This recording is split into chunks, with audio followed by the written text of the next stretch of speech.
우매함을 아는 지혜라는 제목을 가지고 전도서 10장 1절부터 4절까지 말씀을 좀 살펴봤으면 좋겠습니다. 여러분, 우리가 종종 입냄새가 나는 경우들이 있죠. 근데 이 입냄새가 되게 재미있는 게 한 가지 있어요. 뭐가 있냐면 나는 맡지 못하는데 상대방이 뭐예요? 입냄새를 맡죠. 근데 더 재미있는 건 뭐냐면 내 입 위에 뭐가 있어요? 코가 있어요. 코의 기능은 뭐예요? 냄새를 맡는 거예요.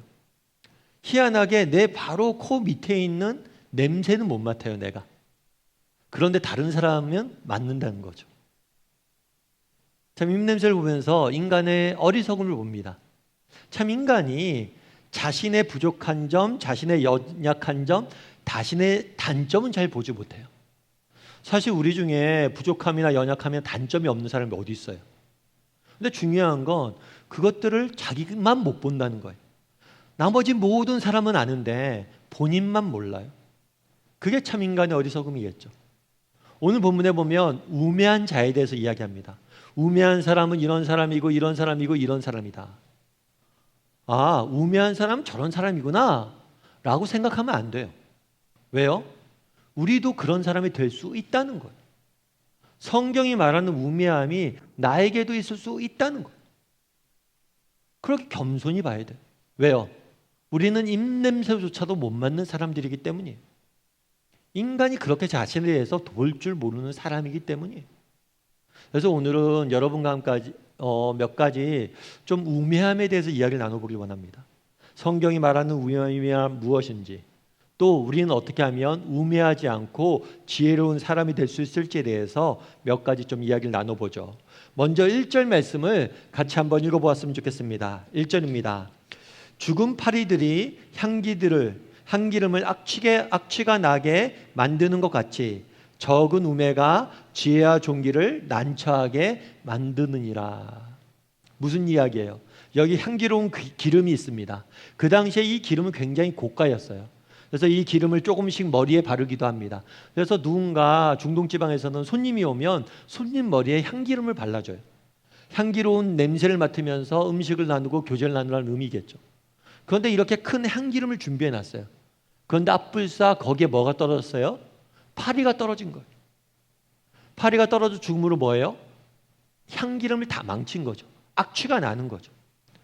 그렇다면 이 이야기를 왜 했냐는 거예요. 이 이야기가 보여주는 비유는 말하고자 하는 바는 뭐냐면 아주 작은 것들이 큰 것을 망친다는 거예요. 작은 파리가 향기름 전체를 망친다는 거겠죠. 작은 것이 전체를 망친다는 거예요. 우리가 살다 보면 그런 경험들을 많이 하죠. 여러 사람이 함께 일합니다. 줄 달리기를 해요. 그런데 한두 명이 에이, 난 안 당겨도 되겠지 하고 안 당기면 어떻게 됩니까? 우리가 지죠. 한두 사람의 불성실함이나 실수가 전체를 망치는 경우들이 많습니다. 여러분 만년필 아시죠? 만년필. 만년필 우리가 중요한 문서나 사인을 할 때 만년필을 쓰죠. 근데 이 만년필을 개발한 사람이 누군지 아세요? 보험 외판원이에요. 아니, 보험 파는 사람이 왜 만년필을 만듭니까? 이게 어떻게 된 거냐면 이 보험 외판원이 열심히 영업을 했어요. 그래서 중요한 계약을 앞에 뒀어요. 그리고 계약을 하려는 순간에 그 당시에는 만년필이 없어서 잉크에 펜을 찍어서 서명을 했어요. 근데 이 잉크가 쏟아진 거예요. 쏟아져서 계약서에 잉크가 묻으니까 이 계약서에 계약을 할 수가 없잖아요.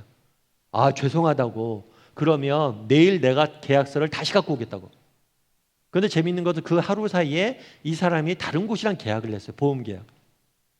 그래서 이 보험 외판원이 화가 난 거겠죠. 자신의 실수에 분노한 거예요. 그래서 어떻게 하면 잉크가 새지 않는 펜을 만들 수 있을까 하면다가 만년필을 만들었다라고 이야기를 하더라고요. 그렇잖아요. 우리가 열심히 수고했습니다. 이제 도장만 찍으면 돼요. 그런데 잉크가 쏟아지는 작은 실수 하나 때문에 모든 것이 망가지는 거죠. 성경이 말한 게 그런 거예요. 우리 인생은 정말 큰 것도 중요하지만 작은 하나하나가 모여서 큰 일을 이루어간다는 거예요. 다르게 말하면 우매한 자, 어리석은 사람의 특징이 뭐냐? 작은 것을 소중히 여길 줄 모른다는 거예요. 반대로 말하면 지혜로운 사람은 어때요? 작은 것을 소중히 여길 줄 아는 사람이 지혜로운 사람이에요. 예, 행복은 강도가 아니라 빈도다라는 이야기가 있어요. 지난주에 우리 기도회 때 정강도 선생님이 나눠주기도 하셨는데 행복은 강도가 아니다 빈도다. 강도가 아니라 빈도다. 이 말의 의미는 뭘까요? 우리가 이 땅을 살다 보면 한두 번의 강력한 경험을 합니다. 그런데 이 한두 번의 강력한 경험으로 우리가 행복을 누리게 되는 건 아니란 거예요. 예를 들면 그런 거예요. 여러분들이 결혼을 합니다. 결혼을 하면 우리가 신혼여행을 가죠. 신혼여행을 남태평양에 있는 멋진 섬에 신혼여행을 갑니다. 신혼여행을 가서 일주일 동안 너무나 즐겁고 행복하게 지내게 됩니다. 여러분 신혼여행을 그렇게 멋진 곳에서 보내면 그것이 좋은 추억이 돼요. 우리 인생에 좋은 자산이 됩니다. 그런데 신혼여행을 좋은 곳에 가서 즐기고 왔다고 행복해집니까? 결혼생활 행복합니까? 신혼여행 잘 다녀오면 결혼생활 행복해집니까? 그러면 불행한 결혼생활은 없어요. 무슨 수를 써서라도 신혼여행 일주일 잘 갔다 와야 돼요. 그런데 신혼여행을 아무리 좋은 곳에서 멋진 경험을 한다고 해서 결혼생활이 행복해지는 게 아니에요. 결혼생활은 그럼 어떻게 하면 행복해집니까? 매일의 삶 가운데 서로를 배려하고 섬기고 아끼고 사랑하는 과정이 있어야지 결혼은 행복해지는 거예요. 마찬가지란 거예요. 행복은 강도가 아니라 빈도예요. 실제로 미국에서 그런 조사를 해봤대요. 로또 당첨된 사람이 있습니다. 로또 당첨된 사람 22명과 로또가 당첨되지 않은 22명의 삶을 비교해봤어요. 누가 더 행복할까요? 여러분 누가 더 행복할 것 같아요? 우리가 상식적으로 생각하기에는 로또를 당첨된 사람이 행복할 것 같아요. 그런데 그렇지 않다는 거예요. 왜요? 로또 당첨이라는 강력한 경험이 일상의 사소한 경험이 주는 기쁨을 빼앗아 간다는 거예요. 이런 강력한 경험을 하다 보니까 그 다음에도 뭐예요? 계속해서 강력한 경험만을 찾는 거예요. 높은 강도의 무엇만을 찾는 거예요. 그러다 보니까 일상 속에 숨겨진 작은 행복의 기쁨들을 맛보지 못한다는 거죠. 늘 제가 말씀드리지만 하나님은 행복의 원천을 크고 대단한 무엇에 숨겨두지 않았어요. 일상 속의 작은 것들에 숨겨놨다는 거예요. 그것들을 발견하고 누릴 줄 알아야 해요. 그런데 어리석은 사람은 뭐예요? 그것들을 못 누린다는 거예요. 그것들을 못 발견한다는 거예요. 여러분 테니스 스타 중에서 로저 페더러라는 사람이 있어요. 이 사람 같은 경우에는 20대에 혜성처럼 등장을 했어요. 그래서 전 세계를 제패를 했습니다. 그런 다음에 40대가 될 때까지 세계 최정상급 선수로 남아있어요. 20년 가까이 그것들을 유지한 거죠. 그 유지한 비결이 뭡니까? 라고 묻자 이 사람이 뭐라고 답했냐면 이렇게 답했어요. 나는 나의 일상적인 루틴을 좋아한다. 나는 일어나서 아이들에게 아침을 만들어주고 학교에 데려다 준 후에 훈련한다. 나는 내 나이에 최고의 위치에 나를 유지하기 위해 올바른 훈련할 방법을 알아냈다. 나는 경쟁을 좋아하지만 매일 베개에 머리를 대고 오늘 정말 멋진 날이었다 라고 나 자신에게 말한다. 어떻게 그렇게 위대한 테니스 선수가 될 수 있었습니까? 내가 평소에 일상적인 루틴, 아침에 일어나서 아이를 학교에다 데려다주고 밥을 차려주고 이런 일상적인 루틴을 꾸준히 함으로 이런 것들을 성취할 수 있었다라고 이야기를 하는 거예요. 그런데 더 중요한 건 뭐냐면 나는 우승을 경험한 사람이다. 정말 전 세계에 있는 가장 중요한 대회를 휩쓸었어요. 그런데 이 우승이 주는 기쁨은 잠깐이라는 거예요. 정말 소중한 건 뭐냐? 하루 일과를 마치고 나서 나 오늘 정말 잘했어. 나 정말 행복해. 라고 말하며 잠자리에 드는 것, 그것이 정말 인생에 참된 비결이 있고 내가 나 될 수 있는 비결이다 라고 이야기하는 거예요. 여러분 행복은 어디에 있습니까? 행복은 크고 대단한 것에 있지 않아요. 작은 경험에 있어요. 그런데 안타까운 것은 무엇입니까? 어리석은 사람들 무엇입니까? 그런 것만 찾아다니는 거예요. 파랑새만 찾아다니는 거예요. 그래서 정말 우리 일상에 있는 참된 행복의 비결을 맛보지 못하는 거예요. 신앙도 마찬가지입니다. 여러분 우리가 기도하죠. 인생의 문제를 만납니다. 하나님 앞에 기도합니다. 하나님 병도 낫게 하시고 좋은 직장에도 붙여주시고 인생의 문제도 해결해 주십니다. 멋진 경험들이죠. 기적 같은 일들을 경험합니다. 하지만 그런 기적 같은 일들을 경험한다고 우리의 신앙의 기쁨을 누리게 되는 게 아니에요. 신앙생활의 행복을 맛보게 되는 게 아니에요. 참된 신앙생활의 행복은 언제 맛봅니까? 매일의 삶 가운데 정말 조용히 하나님 앞에 나가서 하나님의 임재하심을 경험하고 하나님이 나와 동행하신다는 것을 깨닫고 하루하루 하나님을 만날 때 우리는 참된 신앙의 행복을 맛보게 되는 거예요. 참된 기쁨과 행복은 강도가 아니라 빈도입니다. 바라기는 우리 다음의 식구들이 어리석은 사람이 되지 않았으면 좋겠어요. 작은 것들을 무시하는 사람들이 되지 않았으면 좋겠어요. 정말 작은 것들을 소중히 여기고 그런 것들을 가꿀 줄 아는, 그래서 참된 인생의 기쁨과 신앙의 즐거움들을 찾을 줄 아는 저와 여러분이 되기를 주님의 이름으로 소원합니다. 두 번째로 우리 2절 말씀을 같이 한번 읽어볼까요? 같이 읽도록 하겠습니다. 지혜자의 마음은 오른쪽에 있고 우매자의 마음은 왼쪽에 있느니라. 지혜자의 마음은 오른쪽에 있고 우매한 자의 마음은 왼쪽에 있다. 도대체 그렇다면 오른쪽과 왼쪽이 뭘까요? 여기서 전통적으로 신학의 성경에서는 오른쪽은 뭘 의미하냐면 좋은 것, 선한 것을 의미합니다. 그리고 왼쪽은 뭘 의미하냐면 악한 것, 나쁜 것을 의미해요. 대표적인 예가 마태복음 25장 말씀이죠. 뭐라고 되어 있냐면 양은 그 오른편에 염소는 왼편에 두리라. 이게 언제 이야기냐면 나중에 우리가 죽은 다음에 하나님 앞에 가서 심판을 받게 됩니다. 예수님이 다시 오시고 전 세계에 있는 사람들 다 모아놓고 심판하실 거예요. 그런데 양은 오른쪽에, 양은 의인을 의미해요. 의인은 오른쪽에 두신다고 그랬어요. 그래서 오른쪽은 좋은 것, 선한 것을 의미합니다. 왼쪽에 악인, 염소는 악인을 의미해요. 악인은 왼쪽에 둔다라고 그랬어요. 그래서 무슨 얘기냐면 우매한 자의 마음은 어디에 있어요? 악한 것, 나쁜 것에 있어요. 반대로 지혜로운 사람의 마음은 어디에 있어요? 오른쪽, 좋은 것, 선한 것에 있어요. 특별히 여기서 오른편에 있다라는 표현은 있는데 있다라는 표현이 원어적으로 좀 더 정확히 표현하면 존재한다, 두었다라는 의미가 아니에요. 이것은 그쪽으로 향한다, 그쪽으로 나아간다, 그쪽을 바라보고 있다, 이런 의미예요. 다르게 말하면 이런 거예요. 지혜로운 사람의 마음은 항상 오른쪽을 뭐예요? 바라본다는 거예요. 그것을 향한다는 거예요. 다르게 얘기하면 중요한 것은 우리의 시선과 관심이에요. 여러분이 관심 갖는 것, 여러분이 시선을 맞추고 있는 것, 그것이 여러분 자신입니다. 그렇다면 한번 돌아볼 필요가 있겠죠. 지난 한 주간의 여러분의 삶들을 돌아보십시오. 여러분들은 무엇에 관심을 두고 무엇을 바라보며 살았어요? 부동산 정보와 주식 정보와 비트코인과 이런 것들만 계속해서 바라보고 살진 않았습니까? 여러분이 관심 갖는 게 여러분 자신이에요. 그것이 여러분이에요. 뭐라고 이야기합니까? 우매한 자들은 우매한 것에 마음을 두는 거예요. 오른편, 왼편에.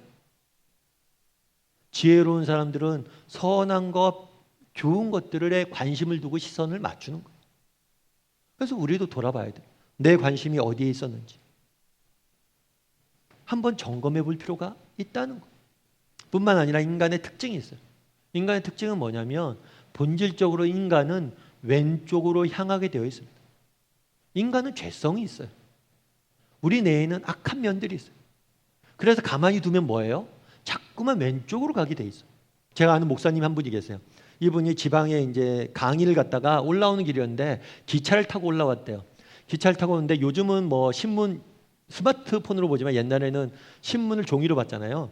누가 신문을 보고 놓고 갔대. 그래서 신문을 꺼내서 자기가 봤대요.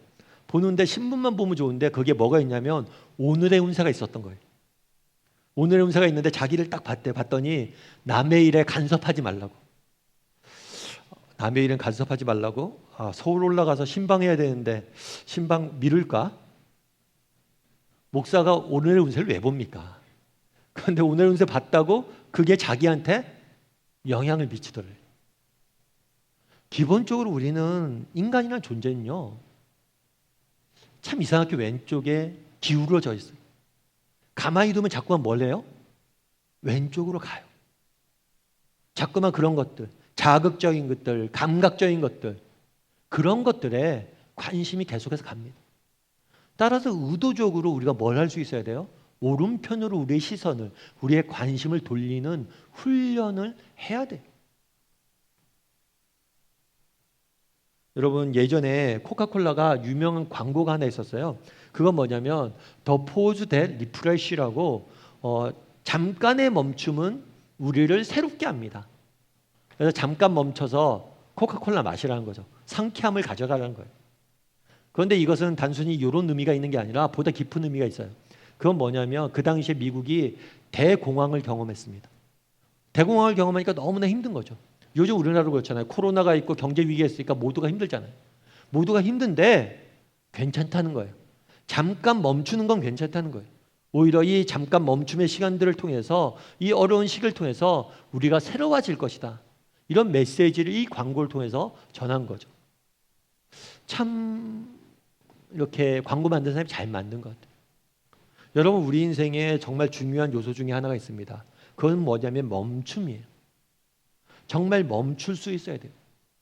여러분 자동차를 만들 때 제일 중요한 게 뭘까요? 목사님 자동차의 심장은 엔진 아닙니까? 5기통, 4기통, 6기통 엔진이 좋아야 됩니다. 맞죠? 엔진이 좋아야 돼요. 그런데 정말 진짜 중요한 건 뭐냐면 브레이크예요. 여러분 엔진이 아무리 좋으면 뭐합니까? 브레이크가 없으면 사고만 나지. 엔진 없는 차는 사고는 안 나요. 그런데 정말 브레이크 없는 엔진은 뭐예요? 차는 사고가 납니다. 우리 인생도 마찬가지예요. 우리도 종종 멈춰야 돼요. 멈춰서 뭘 해야 돼요? 돌아봐야 돼요. 정말 우리 인생에 멈춤이 필요해요. 멈춰서 뭘 해야 돼요? 내가 어디로 가고 있는지, 내가 어디를 향해 나아가고 있는지 우리 인생의 방향을 점검해 볼 필요가 있어요. 저도 이번 주에 저희 신대원 동기를 만났어요. 신학대학원 제가 처음 들어왔을 때가 31살 전이었으니까 그 친구들과 만난 지도 31살 때였으니까 20년이 흘렀죠. 20년 넘게 흘렀죠.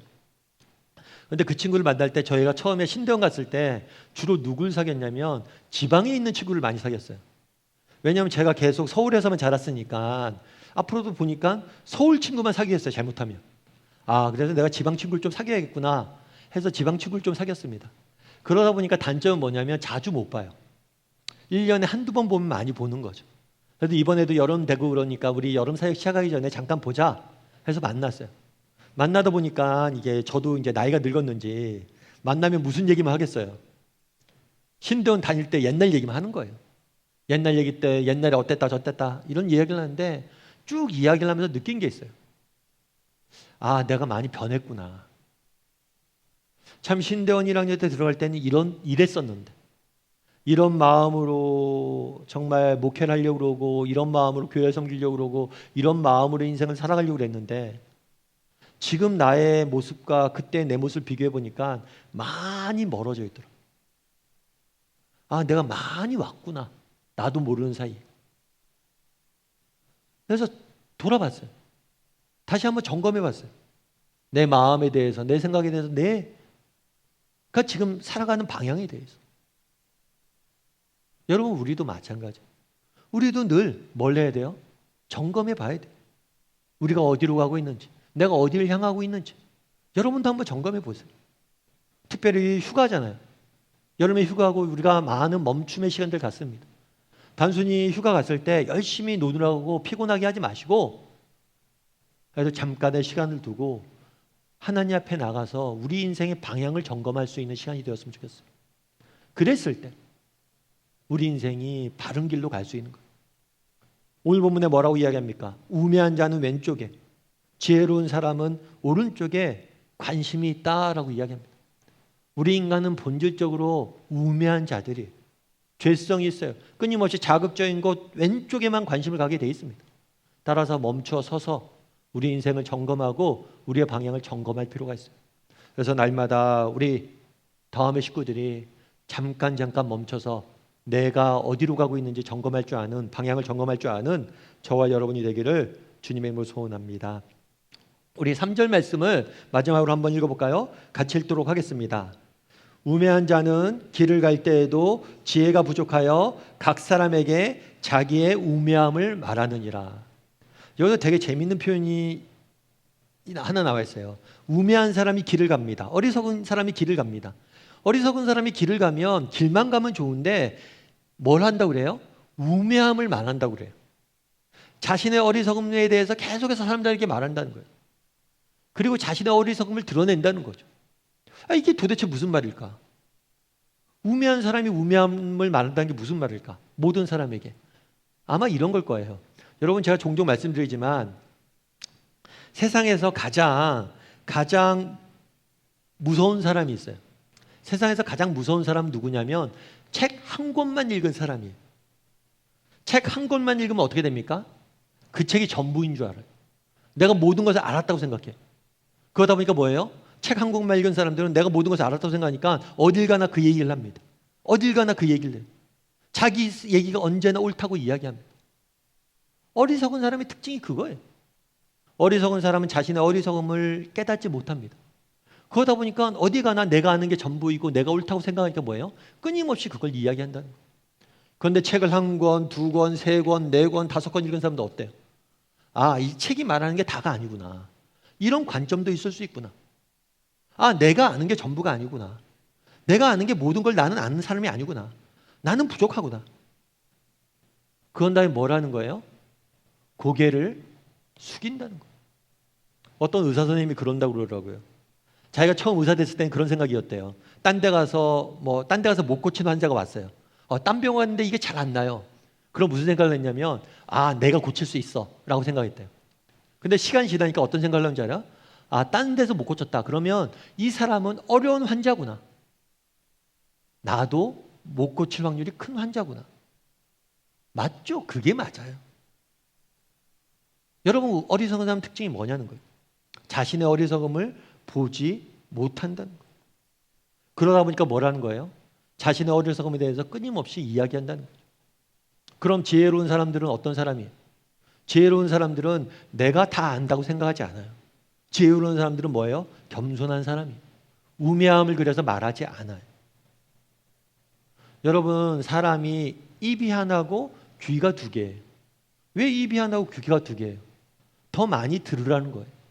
그런데 우매한 사람들은 자기가 모든 것을 알고 있다, 확신이 있기 때문에 다른 사람의 음성에 귀 기울이지 않습니다. 자기 말만 하죠. 우리는 정말 지혜로운 사람이 되어야 돼요. 폴 틸리라는 분이 계세요.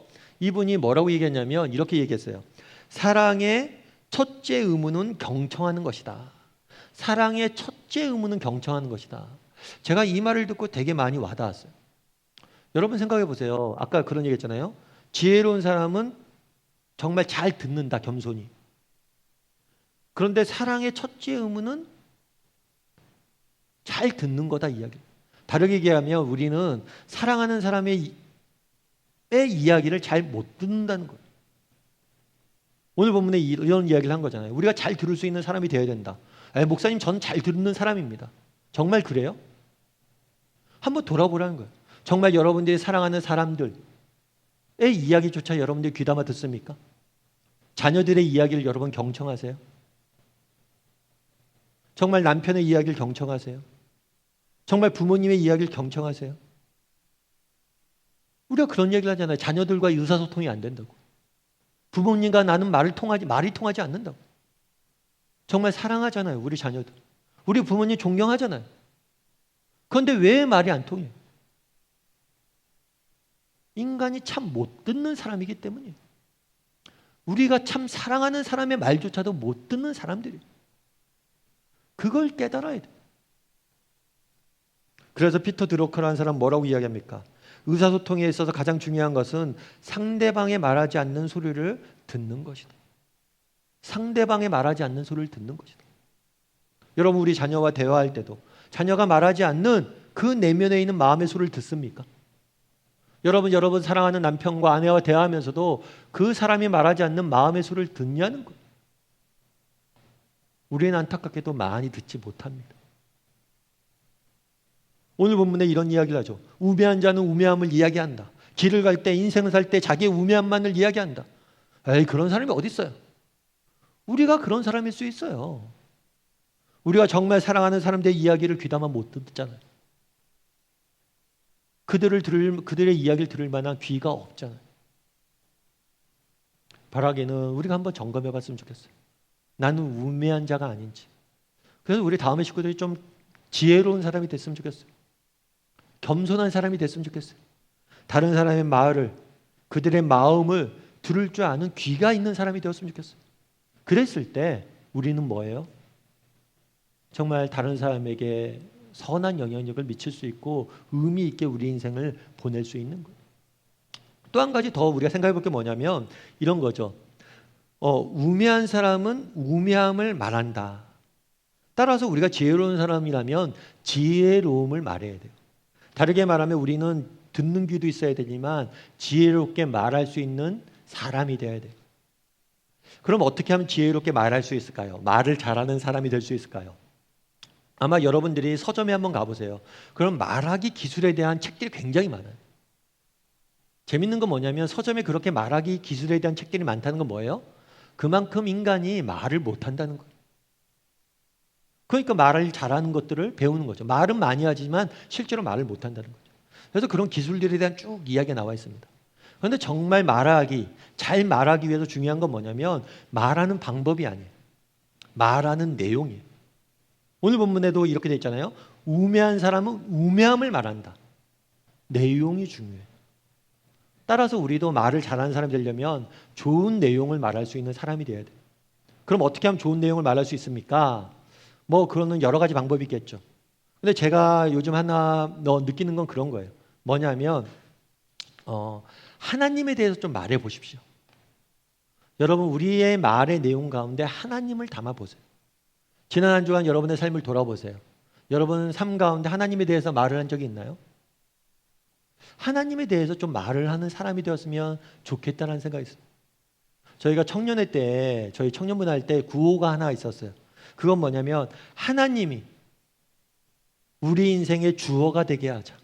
하나님이 주어가 되게 하자. 우리의 말과 우리의 삶의 주어가 누가 되게 해요? 하나님이 되게 하자. 그런 구호를 가지고 있었어요. 그래서 대화를 할 때도 누가 속으로 하다 그런 거죠. 성경 공부하다가 누가 딱 어떤 정답 비슷한 얘기를 했어요. 야, 너 진짜 똑똑하다. 어떻게 그걸 알았어가 아니라 야, 하나님께서 너에게 귀한 지혜를 주셨구나. 깨달음을 주셨구나. 인생을 살다 어려움을 만납니다. 왜 내게 이런 일이 일어났어? 내가 이것들 어떻게 이겨낼 수 있지가 아니라 하나님이 왜 이런 일들을 허락하셨지? 하나님이 어떻게 우리를 도우실지, 어떻게 도우실지 한번 기대해 보자는 거예요. 계속해서 모든 것의 주어를 우리의 말과 행동과 삶의 언어와 인생의 주어를 뭐예요? 하나님으로 바꾸자는 거예요. 어떻게 말을 잘할 수 있습니까? 여러분 언어의 주어를 하나님으로 바꿔보세요. 어떤 선교사님의 글을 하나 읽었어요, 최근에. 근데 이 선교사님의 글을 제가 재밌게 읽은 건 뭐냐면 저랑 인생 사이클이 좀 비슷하더라고요. 이 선교사님도 중고등학교 때는 되게 예수님을 잘 믿었어요. 근데 대학교 가서 맨날 교회 안 다니고 놀러만 다닌 거죠. 딱 제 얘기더라고 보니까. 그런데 이분은 한 번은 이제 토요일 날 과에서 MT를 갔습니다. 그 다음날 주일날 예배도 안 가고 교회도 안 가고 MT를 간 거예요. MT를 가고 실컷 놀았어요. 놀고 일요일날 돌아오는 길에 그건 안타깝게도 사고가 납니다. 사고가 나서 응급실에 실려갔어요. 응급실에 실려갔는데 의사 선생님이 그런 얘기를 하는 거예요. 지금 뼈는 붙을 것 같은데 다리가 다쳤는데 뼈는 붙을 것 같은데 신경이 손상된 것 같다고. 아마 걷기는 할 텐데 운동을 못 할 것 같다고. 그 이야기를 듣는데 너무 가슴이 무너졌대요. 내가 평생 불구는 아니지만 정말 평생 불편한 다리를 안고 살아야 되나? 그런 생각이 든 거예요. 그래서 한 학기 동안 학교를 다니는데 다리에 철심을 받고 자기가 직접 갈 수 없으니까 아버지 등에 업혀서 학교에 오가고 강의실에 오가고 이런 일들을 했던 거예요. 그러다 보니까 마음이 무거웠던 거죠. 너무 염려가 되는 거죠. 안 나오면 어떻게 될까? 이런 염려를 계속하고 있었대요. 그런데 한 번은 OM 선교사님을 한번 만났대요. OM 선교사는 뭐냐면 OM에서 배가 있어요. 배를 타고 세계 각지를 다니면서 독일에 6개월, 아프리카에 6개월 있으면서 이렇게 선교를 하는 팀이에요. 근데 OM 선교사님이 이분한테 뭐라고 했냐면 나랑 선교선을 타자고, 배를 타자고, 선교를 가자고 그런 거예요. 아니 이 다리를 하고 어떻게 선교를 가냐고 그렇게 얘기했더니 그 선교사님이 그런 얘기를 했대요. 아니 형제님, 형제 지금 이 다리 때문에 걱정되죠. 못 걷게 될까 봐 걱정되죠. 그런데 내가 해결책을 하나 알려줄게. 이 다리를 하나님께 맡겨. 나랑 같이 선교 가자. 만약에 선교 가서 선교 열심히 하다가 이 다리가 나으면 하나님 앞에 기적을 경험하는 거지. 하나님이 너 잘했다 칭찬으로 걷게 하실 거야. 근데 선교 갔다가 네가 안 났잖아? 그럼 그것도 하나님의 영광이잖아. 선교를 위해서 네가 희생한 거잖아. 그러면서 그런 얘기를 한 거예요. 야, 네 다리가 아니라 하나님의 다리가 되게 해. 그때 되게 많이 와닿았대. 여러분 마찬가지잖아요. 우리 인생을 내 인생이 아니라 하나님의 인생이 되게 해야 돼. 우리 인생의 주어가 하나님이 되게 해야 돼. 그러면 어떤 일이 있어도 우리는 염려할 필요가 없어요. 왜요? 그분이 알아서 하실 거예요. 그분이 걷게 해도 영광이고 못 걷게 해도 영광이에요. 그날의 우매한 자는 우매함을 말한다고 이야기합니다. 우리 다음의 식구들이 정말 사랑하는 사람들의 마음의 소리를 들을 줄 아는 귀가 있었으면 좋겠어요. 또한 우리 다음의 식구들이 하나님이 우리의 인생과 언어의 주어가 됐으면 좋겠어요. 그리고 하나님이 우리 인생의 언어에 우리 인생에 정말 우리 인생과 언어의 주어가 됐을 때 정말 우리 인생은 정말 하나님이 주시는 놀라운 은혜를 경험하게 될 겁니다. 그런 믿음을 가지고 한 걸음 한 걸음 걸어갈 줄 아는 저와 여러분이 되기를 주님의 이름으로 소원합니다.